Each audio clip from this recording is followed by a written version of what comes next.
What would you do if someone broke into your home, stole your Lamborghini, totaled it into a tree, and then blamed you for the whole thing? What if that someone was a 17-year-old kid? And what if his mom was a member of your HOA board, someone who believed her family was above the law? Could they actually flip the blame? Could they convince your neighbors that you were the threat? And here's the real question. If no one stands up to that kind of entitled insanity, who will? Because in this story, they didn't just steal my car. They tried to steal my reputation. They thought I'd roll over, take the loss, and keep quiet. But they didn't know me. They didn't know I had proof, and a plan, and more friends than they expected. This isn't just a story about a stolen supercar.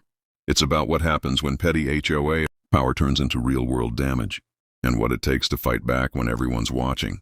Because what I did next, let's just say it didn't just fix the problem. It exposed everything they tried to hide.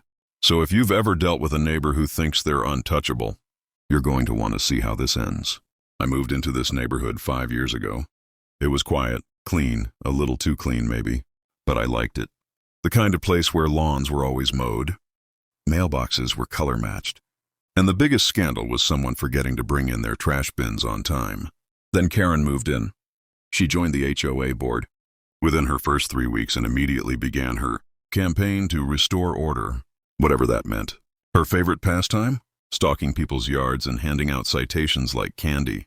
Porch light too bright? Fine. Weeds in the cracks? Fine. Bird feeder visible from the street? You guessed it. Fine.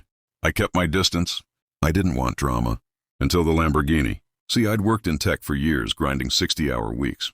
When I finally got my bonus and closed out a major contract, I bought myself a 2017 Lamborghini Huracan Spider. Not the newest model, but my dream car since college. It wasn't about showing off. It was about finally arriving. The moment it hit my driveway, though, things changed.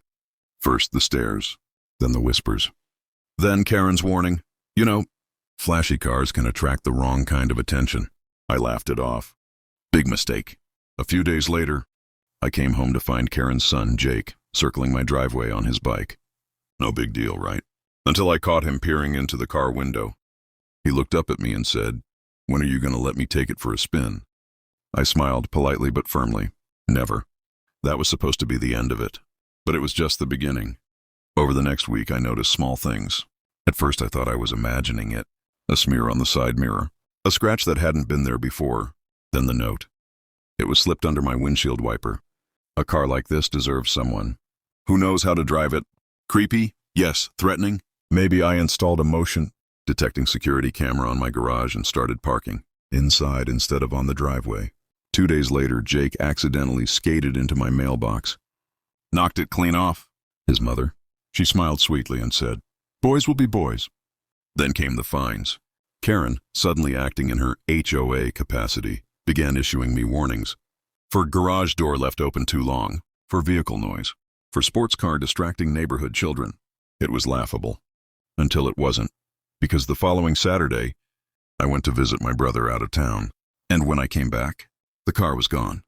I thought it was stolen. I panicked. Called the police. Called my insurance. Checked the footage and my blood ran cold. Jake. He had waited until I left. Hopped the fence. Found the spare key I kept in a lockbox outside my garage. And took the car. An hour later, he'd wrapped it around a tree about 3 miles away. Totaled. Miraculously, he wasn't seriously injured. But the car? It was dead. And my insurance? Voided because the keys weren't secure. I was devastated. And then Karen showed up. She stood on my porch, arms crossed like she was the one wronged. She didn't apologize. She didn't offer to pay. Instead, she said this. "You really should have kept that car out of sight." Jake's a good kid. He just got excited. And now the whole neighborhood is saying you brought a dangerous vehicle into our community. Maybe. You should pay for the damage to the fence and the landscaping. I couldn't believe it. This woman's son stole my car, crashed it, and she was blaming me. I told her she was insane. She called me hostile. And then I got a letter from the HOA, signed by Karen, and 2 other board members saying I was being cited for reckless endangerment of community property. That's when I knew. This wasn't about the car. This was war. And it was time I stopped being nice. I started with research. Turns out, Karen had joined the HOA board through a vote that had barely met quorum. Half the neighbors didn't even realize an election had happened. So I started knocking on doors. I showed them the letter. I showed them the footage of Jake breaking in and stealing the car. I told them about the fines, the harassment, the lies, and slowly the tide turned. People weren't surprised. Turns out Karen had racked up plenty of enemies, mothers, whose kids she called the police on for loud skateboarding. Retirees she fined for mismatched paint on backyard sheds. We called a special HOA meeting, and this time everyone showed up. But before the meeting, I made one last move. I sent the security footage of Jake stealing the car and Karen's apology to a local news blog that specialized in suburban HOA horror stories. It went viral. By the time the meeting started, Karen was sweating. I stood up, told my story, and then said one line I had practiced 100 times. Karen's son stole my car. Karen tried to make me pay for it. And now she wants to keep controlling this neighborhood. Is that who we are? It was dead silent. Then someone said, I motion to remove her from the board. Within 10 minutes, the vote passed. Unanimous. Karen was out. I wish I could describe the look on her face. It was the look of someone who'd spent years in control, suddenly realizing the room wasn't afraid of her anymore. Karen stormed out, dragging Jake behind her. He avoided eye contact. His face was red, embarrassed, defeated. I didn't smile. I didn't gloat. But I did walk home with my head a little higher. The best part? That viral news post. It caught the attention of the local news.